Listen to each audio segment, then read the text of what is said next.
So you're Jam Master Jay's son. What was it like growing up in the family of Jam Master Jay, being how important Run DMC is? It was cool, man. My family kept it very normal. Like my dad kept it very normal. Mom kept it very normal as well. They just wanted us to live like a normal life.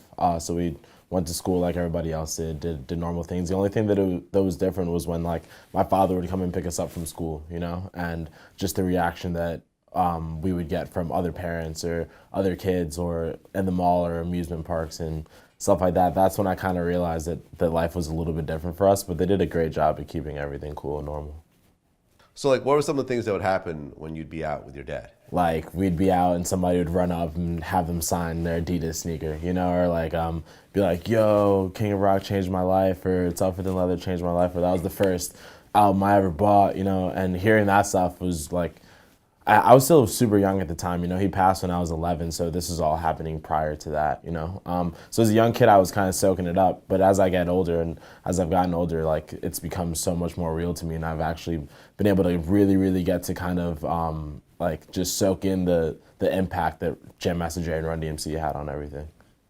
No, absolutely. I mean, I'm a big Run DMC fan. I actually, Run DMC's first album, the black and white cover, was, I believe, the first hip hop album that I ever bought. Like I'd had some singles from like, Grandmaster Flash and the Furious Five and stuff like that. But that was the first actual album that I bought. That's It dope. definitely made a big impact. Hell yeah, that's sick. No, absolutely. That's how it goes. Now you were 11 years old when your dad got killed. Yeah. What happened during the moment when you were told what happened? So we were actually on our way to Virginia because my grandmother lived in Virginia at the time, and me and my mom and Jesse and my great grandmother were on our way to Virginia to celebrate Halloween out there. And so my mom got the call as we're on the turnpike. We pretty much U-turned on the turnpike, like literally just about face, drove back to the city. And she didn't really tell me what was going on. She didn't really know exactly, it's like, it's got to be a very shocking moment at the time, like to kind of take that in. So, and I was really young at the time too, so I'm sure it's impossible to like be able to tell me what's possibly going on. So, we kind of just went back home. She dropped us off. She went to the scene, and I found out because I turned on the TV and it was on the news, like immediately. Yeah, that's kind of how I found out. I saw my mom on there and everything. So it's a pretty surreal moment for all of us. Like I didn't really know how to take it in, but my mom's super strong. My family is incredibly strong. So we just got through it, and it's we are where we are today. So you actually didn't know what was happening. You turned on the TV and you see your dad on TV with the news that he had been murdered. Yeah. That must have been pretty hard, even 11 years old. Yeah, it was tough, but like I said, very strong family, so we were able to get through it. What happened right after, you found out about the murder? Because there still is not a lot of information right now, but at the time, no one knew what happened. Were you guys in fear for your lives and that type of thing? Nah, we weren't scared for our lives or anything. We just didn't get those vibes from the situation, and my mom is like, she's got the instinct of a superwoman, So like she knew that we were safe. We had surveillance, of course, like at our house, but we ended up moving to Virginia about a year after it happened. So we finished out our school year in New York and then moved to Virginia the following year. So what do you mean you had surveillance at your house? Oh, we would just have like cops like hanging out outside, just security at all times. Just because, of course, it wasn't really for anything negative, But there would be people coming to the house to send their condolences, to give flowers, just respecting JMJ. So just with that and people having our public record of being where we lived, we just needed the security to be there. But it wasn't for anything negative. Like we weren't in fear of anything really. Okay. So now that when you look at the situation, this happened what year again? This happened in 2002. 2002. You fast forward 14 years to 2016, the murder is still unsolved. Yeah. How does that make you feel as a son that whoever did this didn't get brought to justice and didn't have to pay for what they did? It's tough at times, you know, because there are plenty of situations where they go gung ho, and they, as I mean, just like our police force and just justice in general, they'll go gung ho for something that is very minuscule in comparison to somebody losing their lives, you know. And when somebody loses their lives, it's just like whatever. It's black on black crime. Like we don't really care about it, you know. So looking back on it now, it's pretty tough to know that nothing like justice really hasn't been served, and people don't want to talk and that type of thing. But at the same time, like we kind of just got to leave it up to God, you know, and just kind of let that be handled the way it's supposed to be handled. You know, it's like it's really not in our hands anymore to kind of figure out what's going to happen with that. Well, you've said in your Breakfast Club interview that people know what happened. Yeah, I feel like people definitely do know what happened. You know, I feel like there was only a few amount of people in that studio at the time, and they're all close friends of his, supposedly, you know, and yeah, there's no way that somebody can, the way that the police report is written, there's no way that people can walk into that room, people can be led up into that room, and the action, and what happened to have happened, and nobody know what happened, you know. So it's like, of course people know what the deal is, and or know something, and they just don't want to talk, you know. So the exact situation, from what you understand it, explain it to me. I'd rather not. Okay. Yeah. Fair enough. Yeah. Fair enough. So the people that were in the room, did you ever talk to any of these people yourself? Beforehand, but never after. Why not never after? Just a lot of things changed after my pops passed, you know, like we just didn't have a communication with a lot of people after that. So the people in that room were definitely the ones that we just didn't really communicate with after, for reasons that, of course, like we don't trust them. Like, how could you be in a room when my father was shot and killed, but you don't even, like, you know nothing, you know? So, yeah.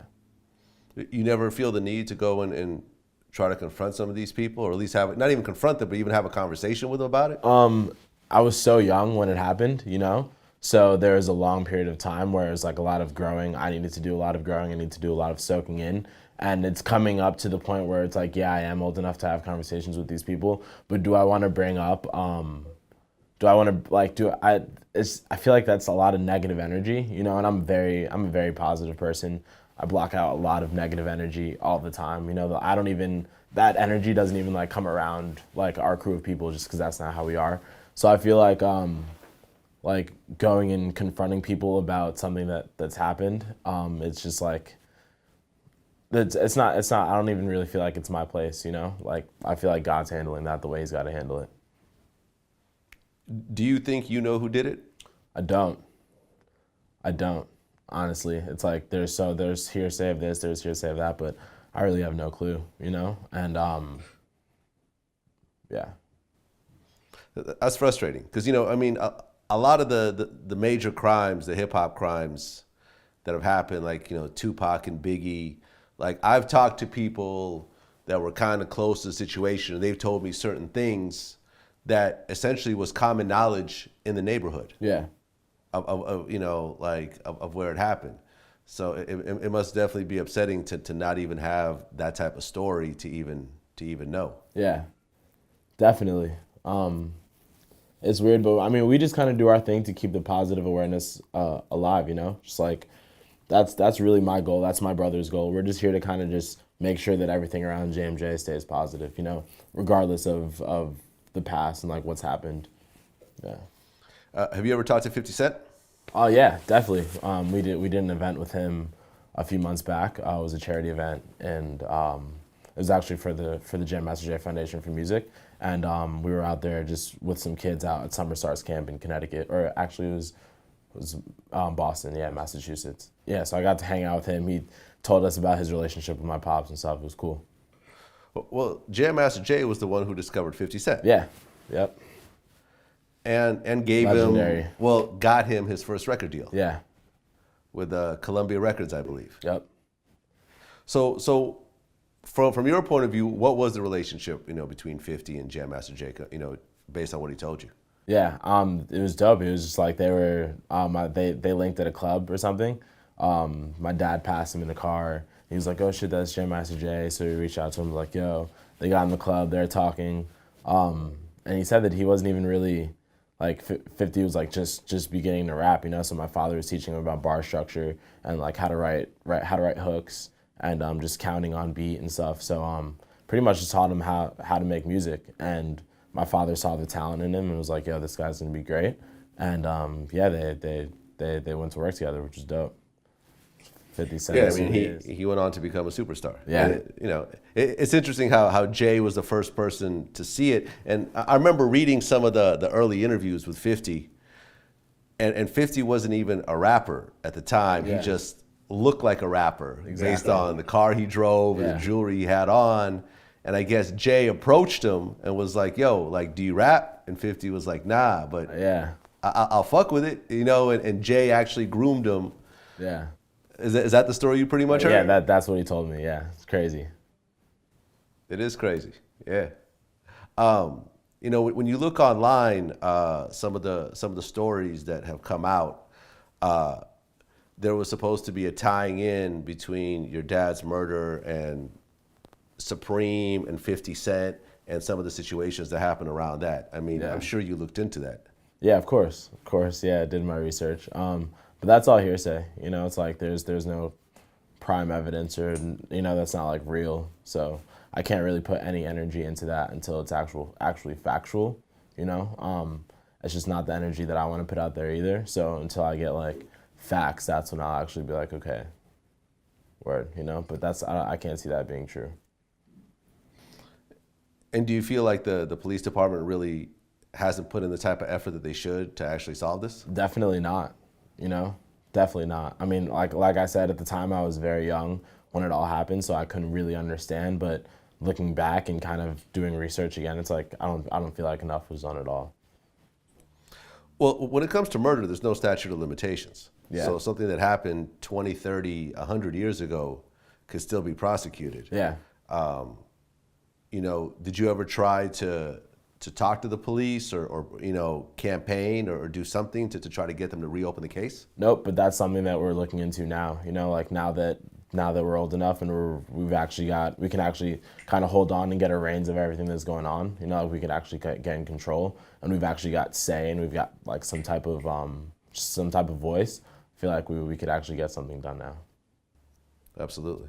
Now after the passing happened, how much did the hip hop community really come to really support you guys and help you guys out?